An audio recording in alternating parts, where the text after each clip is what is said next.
Hello and welcome to my channel. My name's Kevin. This is my music and cinema network. Just sounded good, I thought. For many of you, you know that I do have another YouTube channel, which is Heaven's Metal Streaming Radio. Everything that's on this channel doesn't fit on the other channel as far as format. So I thought I'd start this brand new channel off with a countdown, as it were, of my favorite rock band, favorite hard rock, prog, whatever you want to call it. They've been my almost a soundtrack, I guess you could say, to my life for the last 40 plus years, 42 years probably. And of course I'm talking about Rush. So believe me, I've tried several different types of software, and I've continually running into problems with audio and video sync. And so hopefully with this particular version of this show, we won't run into that. This isn't so much I'm going to show you all my Rush stuff, just a countdown of the 19 studio albums. No live records in this list, no compilation albums in this list, no studio EPs a la Feedback in this list. So let's get started, and with that, we're going to go to number 19. Number 19 is Vapor Trails. And I love all the Rush records, don't get me wrong. I really do. This album I reach for probably the least. There are some great songs on here. You know, Earthshine is on here, and Vapor Trail, Secret Touch is on here. Ghost Rider, One Little Victory. It was the comeback album of Neil Peart after being gone for 5 years. At that point, they really weren't sure if the band was going to continue or not. This was released in, 2003? If that serves me right. Yeah, 2001. This remaster reissue is 2013. Sorry, I don't have all that other info right in front of me. I should, but I don't. This is the remix version. I've got copies of both. So, good album. There's some good songs on here. Just not an all-time favorite. Rush, Vapor Trails comes in at number 19. Coming in at number 18 is technically the album that preceded it, which is Test for Echo. And I like Test for Echo. There's some good songs on here as well. I think one of their heaviest songs, which is Virtuality. It's a great riff that Alex and Getty just crank out that heavy riffage. It gets criticized because of the internet theme on the lyrics, but it's, I mean, the cyber sea, we're still communicating in a cyber sea, right? That's how you're watching this video right now. But Virtuality is a great tune. I like Test for Echo. Driven is a good song. Limbo, a good instrumental. I like Carve the Stone. But Half the World and The Color of Right and Time in Motion, they just feel a little samey. They're not quite as memorable to me. And that's why Test for Echo comes in at number 18. Coming in at number 17. This album has a bona fide Rush classic on it. And that would be Roll the Bones. And the Rush classic I'm talking about is Dreamline, a brilliant Rush song. I mean, that's an album opener and concert opener in and of itself. A fantastic song. This album, came out in 91, produced by Rupert Hine and Rush. There are some good songs on here. I love Dreamline. I like Roll the Bones. Where's My Thing? Part 4 of the Gangster of Boats trilogy. I mean, come on. What a great instrumental, right? Ghost of a Chance I've always enjoyed. The Big Wheel is a good song. Neurotica's okay. You Bet Your Life, Face Up, those songs are all right. Bravado, I've always had a hard time with Bravado. The music feels so melancholy to me. The lyrics say a lot, but I have such a hard time with this melancholy feel musically. I found the production to be not quite as muscular as some of their other albums, but Roll the Bones comes in at number 17, which leads me to my number 16, which is Presto. And some of you will go, you like Presto more than Roll the Bones? I do. This was the second Rush tour I saw. Presto, Oakland Coliseum Arena, and 1990, I believe it was, when I saw that show. And, I mean, good songs. Show Don't Tell, Chain Lightning, The Pass. I've always loved Warpaint and Superconductor, which I kind of think is like part 2 of the Spirit of Radio. If you tie the two of those things together, very interesting. Alex was playing using a lot of Gallon-Kruger amplification back then. Neil's drum parts on Warpaint and on Superconductor. I mean, there are a lot of double and triple accents, I guess the best way to describe it, on the snare. And just good stuff. Red Tide was good. Scars, digital sounding keyboard bass guitar. No real bass on that song. A good record, a rock album. Not a hard rock record, even though there are some flashes, I think, but a good rock record in and of itself. Presto comes in there at number 16. And I had to change something in my list here for number 15. And number 15, Snakes and Arrows. Snakes and Arrows has got some good stuff on it. Far Cry, Working Them Angels, Armor and Sword. One of my favorite instrumentals is on here, Malignant Narcissism. Brilliant stuff. Faithless is good. Spindrift is good. The Main Monkey Business is all right.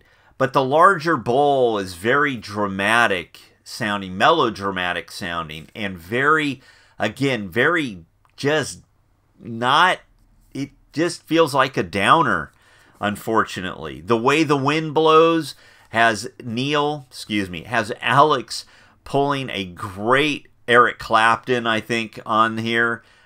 Snakes and Arrows comes in at number 15, which comes to number 14, the album I changed it with, 1987's Hold Your Fire. Hold Your Fire, in a lot of ways, does get a bad rap. It is Rush at their most keyboardiest.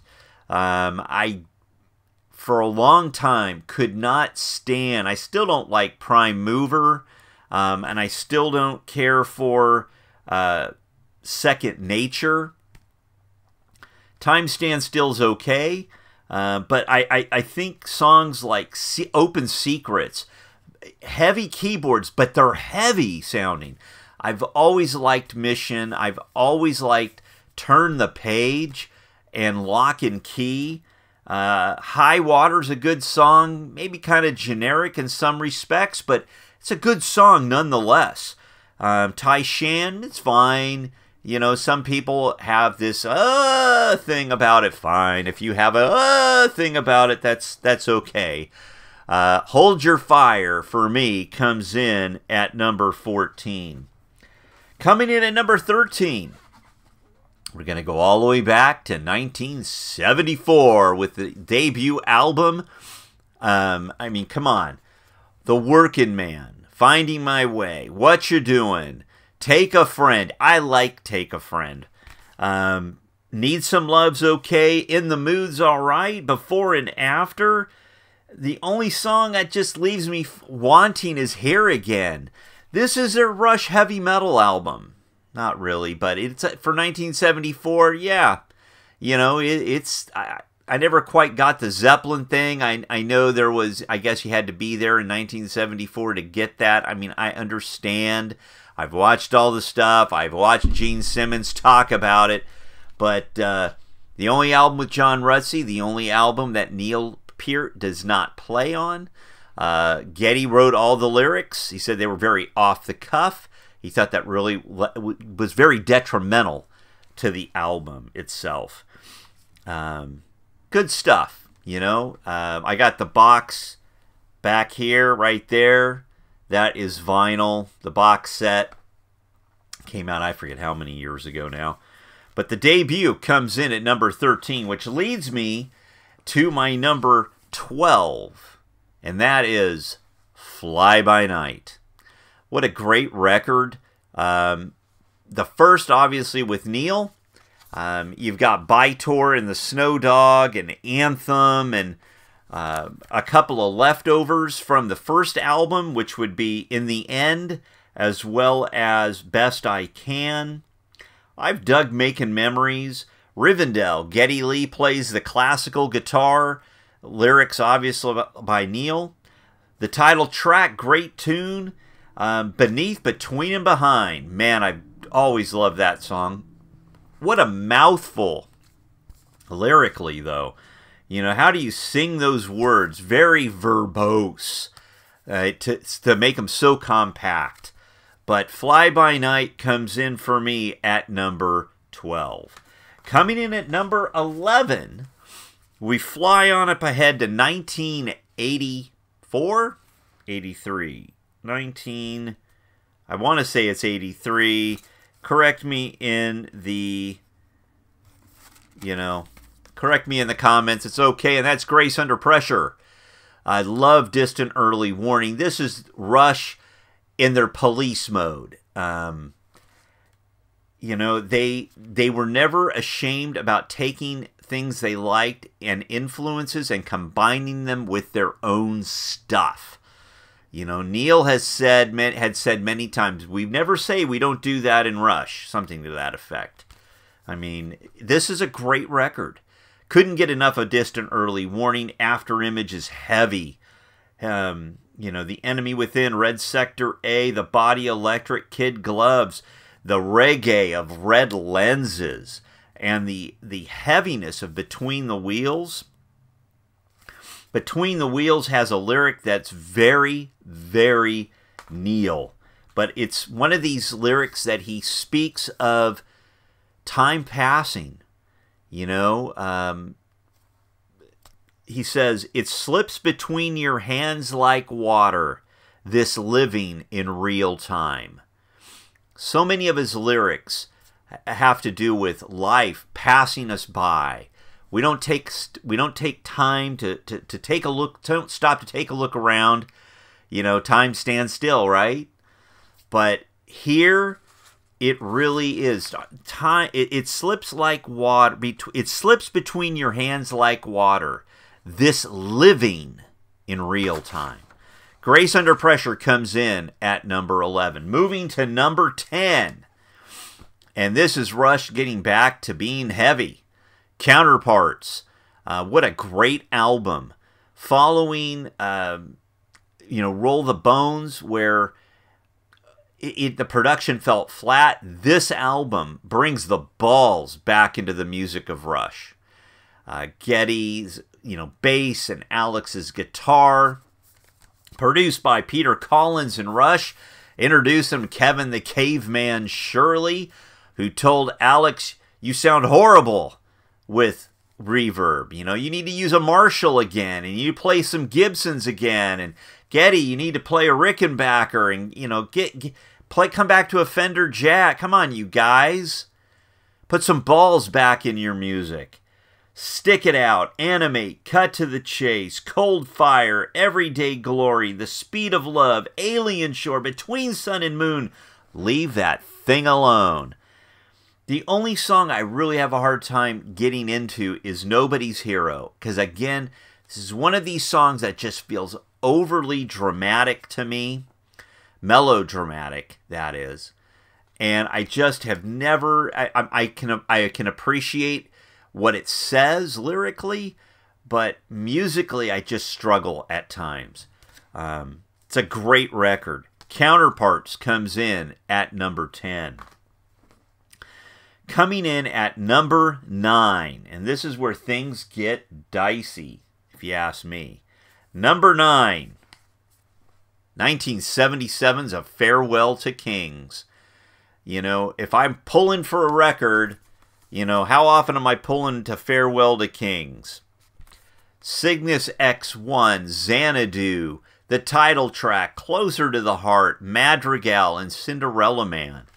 You know, that their heavy metal of Cygnus X1s, the beautifully extended prog of Xanadu, the jazz fusion that you get in A Farewell to Kings. That guitar solo, man, oh man. Madrigal, 2 minutes and 36 seconds, and it's vastly overlooked. Cinderella Heart, played to death, right? But it's still a classic. Farewell to Kings comes in at number 9. Coming in at number 8, the first Rush tour I ever saw. So excited. My friend Gary Fisher invited me. He had tickets, asked me if I wanted to go. I couldn't wait. January 27th, it's either the 27th or the 29th, 1986 at the Cal Palace to see 1985's Power Windows.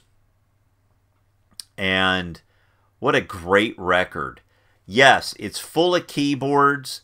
Yes, there are a lot of keyboards on here, but there's also Territories, Grand Designs, Manhattan Project, Marathon, Middletown Dreams, A Motion Detector, of course, Mystic Rhythms, and The Big Money.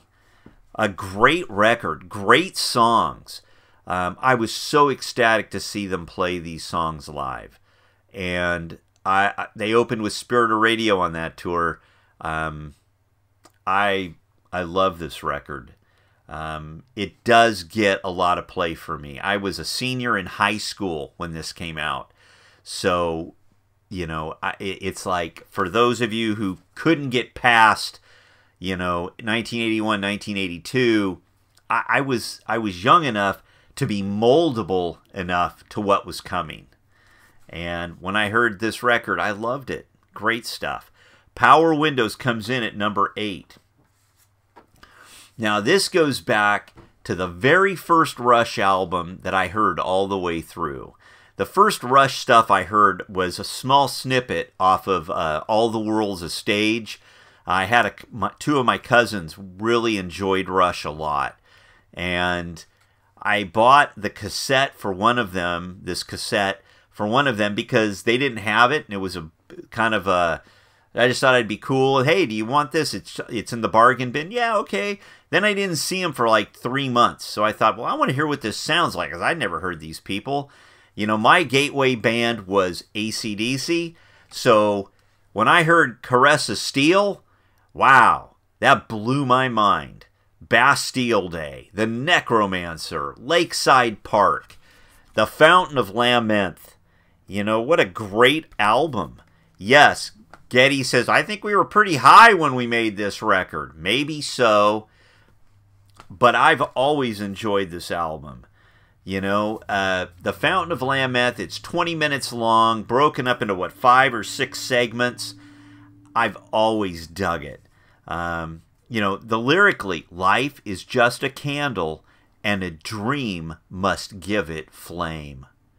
Think about that. Life is just a candle, and a dream must give it flame. One of these recurring themes throughout all of Neil's writing about your dreams and your life, and you need things to make you go forward.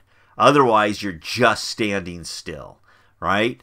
Caress of Steel, not everybody's favorite, for sure. I've seen, you know, I watched some of the Martin Popoff stuff and some of the guests he has had on there, and they're just like, no, this album sucks. You know, they won't say that, but they don't like it so much. It is what it is. Caress of Steel comes in at number 7. Now, this record I had higher in my list, and it could still be higher in my list.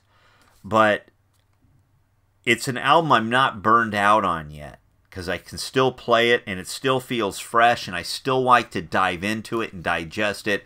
And I'm talking about the last record the guys gave us, and that's Clockwork Angels. It's heavy.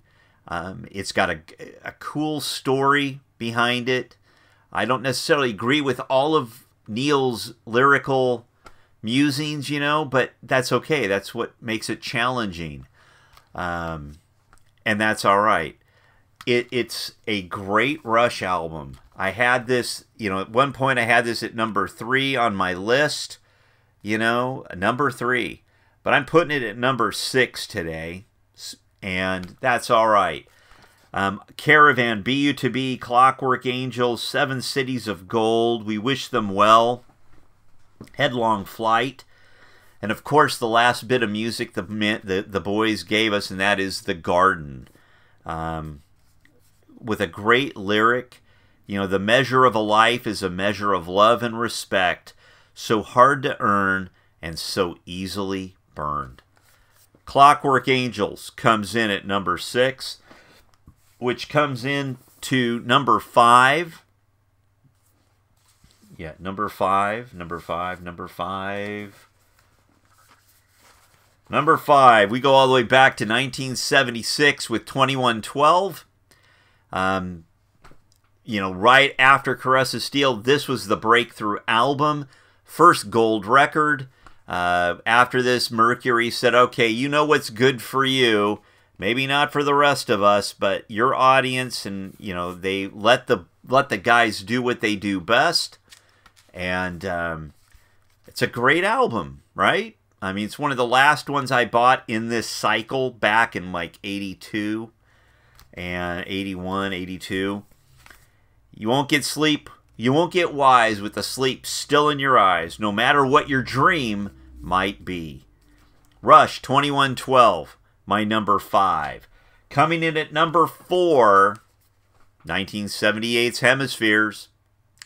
Another solid, this is a 4-song entry. You Gotta Love Cygnus X1, Book 2. Circumstances, The Trees, and perhaps their all-time best instrumental, La Villa Strangiata, which they had to record in at least 3 different parts because they couldn't, 9 minutes in the studio, so many time changes, so many differences, and Hemispheres. The side 1, it's all one long song, 18 plus minutes. It's a great record. My number 4. Which comes to number 3. Now these next 2 could be interchangeable. My number 3 right now is Signals. This is out of that Sector 2 box set. So it's got the DVD audio, which has got it sounds like a different mix, different audio performances by Getty. I'm sure somebody's, dove in and talked about that at some point. But Signals, Subdivisions, Analog Kid, Chemistry, New World Man, The Weapon, Losing It, Digital Man, and Countdown. I love Countdown. So much energy, such a great story of the space shuttle. And this was a record I was waiting for. After Moving Pictures and Exit Stage, I was just like, what's the new Rush album? When's the new Rush album coming out? And all I could do was buy Circus and Hit Parader and just wait for it to come out. And New World Man threw me for a loop, but I totally dug the rest of it. So, coming in at number 3 is Signals. Coming in at number 2, Permanent Waves. What more needs to be said? Everything's already been said about all these records, except I really dig it still. And, Entre Nous, Jacob's Ladder, Free Will, Spirit of Radio, Different Strings, and Natural Science. 6 songs, which I've always liked the production. I know Neil thought his drums sound muffled on here, which always struck me. But you know what? That's okay. It's a great record. Yeah, I've got the 40th anniversary, and I've got a gold disc and, the other remasters and things that I have of this as well. It's a great record. Spirit of Radio, Rush, Permanent Waves. Permanent Waves comes in at number 2, which leads me to what some of you would say, that's so cliche. You know, Hemispheres is their best record. No, it's not. By their own admission, Neil Peart said, this is when we really became us. Moving pictures. I've got gold discs and remasters and the radio special and a bunch of stuff. Side 1 has 4 hearty hits. Side 2 is a brilliant, long, proggy track, a heavy song, and a reggae tune. I mean, you go from Tom Sawyer to Vital Signs. What a great record.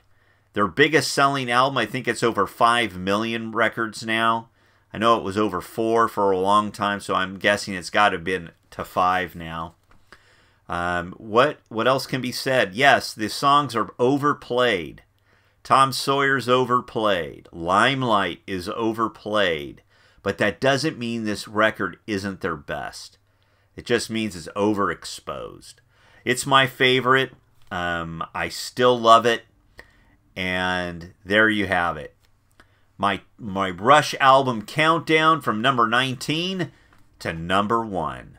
What are your top Rush albums? Give me a list in the comments below. I hope you'll like and subscribe to this channel. I'm going to do other music, and hopefully we'll get to do some movie stuff as well. Until next time, I hope you remember to say your prayers, and God bless.